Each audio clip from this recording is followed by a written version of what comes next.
പാതിരാത്രിയുടെ നിശബ്ദതയിൽ മദ്യപിച്ച് മതോന്മത്തനായി വേറെ ഏതൊരുത്തന്റെയോ ഭാര്യയുടെ കൂടെ തോളിൽ കൈയിട്ട് തിരുവനന്തപുരത്തെ ഏറ്റവും തിരക്കേറിയ നഗരവീതിയിലൂടെ 130 കിലോമീറ്ററിന്റെ മുകളിൽ സ്പീഡിൽ ഒരു വാഹനം ഓടിച്ചു കയറ്റി കേരളത്തിലെ ഏറ്റവും മിടുക്കനും സത്യസന്ധനും എല്ലാത്തിനുമപ്പുറം വിശാലമായ സൗഹൃദങ്ങളുടെ ഒരു വലയം തന്നെ തീർത്ത കെ.എം. ബഷീർ എന്ന സൗമ്യനായൊരു ചെറുപ്പക്കാരൻ റോഡരികിൽ ബൈക്ക് നിർത്തിയിട്ട് സംസാരിക്കുന്ന ഒരു പത്രപ്രവർത്തകന്റെ മുകളിലേക്ക് കുടിച്ചും മതോന്മത്തനായി ട്രാഫിക് ബോധവൽക്കരണത്തിന്റെയും ട്രാഫിക് നിയന്ത്രണത്തിന്റെയും അധികാരമുള്ള ഉദ്യോഗസ്ഥ പദവി വഹിക്കേണ്ട ആൾ 130 കിലോമീറ്റർ മുകളിൽ സ്പീഡിൽ വന്ന് ഇടിച്ചു തെറിപ്പിച്ചാൽ പോലും എന്നോട് ചോദിക്കാൻ ഒരാളും ഉണ്ടാവില്ല എന്ന ഒരു ബോധ്യവും അതിന് പ്രതീക്ഷ നൽകുന്ന സമീപനങ്ങളും പ്രതിഷേധങ്ങൾ ഉണ്ടാകുമ്പോ ഒരു കുറ്റവാളിയും രക്ഷപ്പെടില്ല എന്ന് പറഞ്ഞാൽ കെ.എം. ബഷീർ വധക്കേസിൽ കൊലപാതക കേസിൽ ഇനി രക്ഷപ്പെടുത്താൻ ഏത് പഴുതുകളാണോ ഇല്ലാത്തത്? മദ്യപാനത്തിന്റെ ടെസ്റ്റ് പോലും നടത്താതെ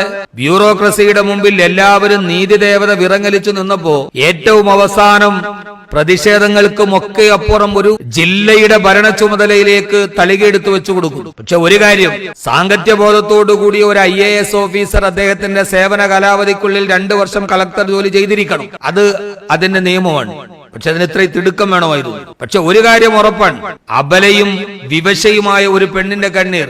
ആലപ്പുഴ ജില്ലയിൽ തന്റെ ഭാര്യയെ എറണാകുളത്തേക്ക് സ്ഥലം മാറ്റം കൊടുത്ത് ഭർത്താവിനെ ആലപ്പുഴ ജില്ലയിലെ കസേരയിലിരുത്തി കഴിഞ്ഞ ദിവസം 2 പേർക്കും അവർ ആഗ്രഹിക്കുന്ന സമയത്ത് 1 മണിക്കൂറിനുള്ളിൽ ഓടിയെത്താൻ കഴിയുന്ന, പരസ്പരം ഭാര്യയ്ക്കും ഭർത്താവിനും കണ്ടുമുട്ടാനും സംഗമിക്കാനും കഴിയുന്ന ഔദ്യോഗിക വസതികളും സൗകര്യങ്ങളും IAS ദമ്പതികളായ ഭാര്യയ്ക്കും ഭർത്താവിനും വേണ്ടി ഭരണകൂടം ചെയ്തു കൊടുക്കും. 1 മണിക്കൂറിന്റെ ഉള്ളിൽ ഈ ഭാര്യയും ഭർത്താവും അവർ ആഗ്രഹിക്കുന്ന സമയത്ത് അവർ ഒരുമിച്ച് കൂടുമ്പോൾ ഭാര്യ ഇരുന്ന കസേരയിൽ ഭർത്താവ് കളക്ടറായിട്ടിരുന്ന് പദവി ഒഴിഞ്ഞു പോകുന്ന കളക്ടർ, അതായത് ഭാര്യ, ആ ഭർത്താവിന് കൈ കൊടുത്ത് 2 പേരും ഇനി ഞങ്ങൾക്ക് 2 പേർക്കും ഒന്നിച്ചിരിക്കാമല്ലോ, ഭാര്യ ഭർത്തൃ ബന്ധത്തിൽ അത് സ്വാഭാവികം എന്ന് കൈ കൊടുത്തവര് തിരിച്ചു പോകുമ്പോ അങ്ങകല മലപ്പുറം ജില്ലയിലെ ഇരിങ്ങാവൂരിൽ ഇനി ഒരിക്കലും ഒന്ന് പുനഃസമാഗമം ചെയ്യാൻ കഴിയാതെ, കാണാൻ കഴിയാതെ, ജീവിതത്തിന്റെ നല്ല നിമിഷങ്ങളിൽ അദ്ദേഹം സമ്മാനിച്ച മക്കളെയും സമ്മാനമായി ചേർത്തുപിടിച്ച് 6 അടി മണ്ണിന്റെ പിടിമണ്ണിലേക്ക് നോക്കി നെടുവീർപ്പിട്ട് കരയുന്ന ഒരു പാവപ്പെട്ട വിധവയായ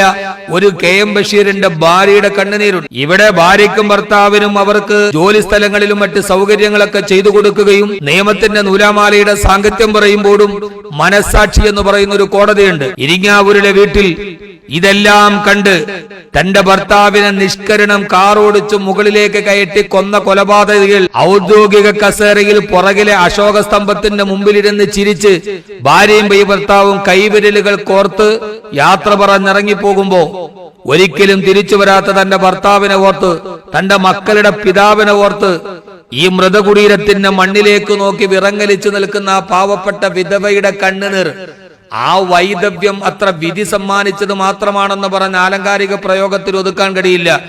ആ കണ്ണുനീർ ഇതിന്റെ പുറകിൽ പ്രവർത്തിച്ച ഓരോരുത്തരുടെയും മനസ്സാക്ഷിയെ വേട്ടയാടിക്കൊണ്ടിരിക്കും. ആലംബം നഷ്ടപ്പെട്ടു പോയൊരു വിധവയായ ഒരു പെൺകുട്ടിയുടെ കണ്ണുനീർ അത് ലോകത്തിലെ ഏത് ഉന്നത സ്ഥാനത്തിരിക്കുന്നവനെയും അതിൽ നിന്ന് വലിച്ച് താഴെയിടും. ആ കണ്ണുനീർ ആ കണ്ണുനീരിന് സമാധാനം പറയേണ്ടി വരും. ആരാണോ ഇതിന്റെ മുമ്പിൽ പ്രവർത്തിച്ചവർ, ആ വിധവയുടെ കണ്ണീരിന് ആരാണോ വില കൊടുക്കാത്തവർ, ഞാൻ ഇതിന്റെ രാഷ്ട്രീയമോ ഇതിന്റെ വ്യത്യാസമോ ഇതിനെക്കുറിച്ച് ചർച്ച ചെയ്യുന്നില്ല.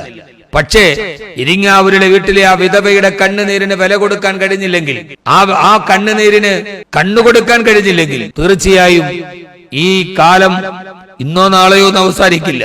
ഇനിയും ഋതുഭേദങ്ങൾ മാറി വരും. കാലത്തിന്റെ ഉള്ളിലൂടെ എല്ലാവരും സഞ്ചരിക്കും.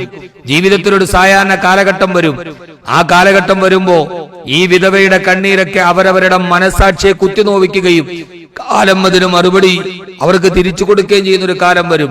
കണക്ക് ചോദിക്കാതെ ഒരു കാലവും കടന്നുപോയിട്ടില്ല. സ്ത്രീയെ സംരക്ഷിക്കുക എന്ന് പറഞ്ഞാൽ ആ വിധവയുടെ കണ്ണീരൊപ്പുക, അവർക്ക് നീതി ലഭ്യമാക്കുക, അതാണ് സ്ത്രീക്ക് കൊടുക്കേണ്ട അവകാശം. അല്ലാതെ ഒരു ബെഞ്ചിലിരുത്താനോ ഒരു ക്ലാസുകൾ അവസാനിപ്പിക്കാനോ സ്ത്രീയെയും പുരുഷനെയും ആണിനെയും പെണ്ണിനെയും ഒന്നിച്ചിരുത്തി പഠിപ്പിക്കാൻ കഴിഞ്ഞാൽ അതാണ് ഈ ലോകത്തിലെ ഏറ്റവും വലിയ സ്ത്രീ പുരോഗമനത്തിന്റെ മുദ്രാവാക്യം. അതാണ് അതിന്റെ മാതൃക എന്ന് കരുതിയാൽ തെറ്റിപ്പോയി. അത് സമൂഹത്തിന് തിക്തമായ ഫലങ്ങൾ മാത്രമേ സംഭാവന ചെയ്യൂ. നീതിയാണ് വലുത്. നീതി നഷ്ടപ്പെട്ടു പോയാൽ, നീതിയിൽ വിശ്വാസം നഷ്ടപ്പെട്ടു പോയാൽ, പ്രജകൾക്ക് നീതി കിട്ടില്ല എന്ന ബോധ്യമുണ്ടായാൽ പിന്നെ ആ രാഷ്ട്രത്തെ നമ്മൾ ഏത് തുലാസിലാണ്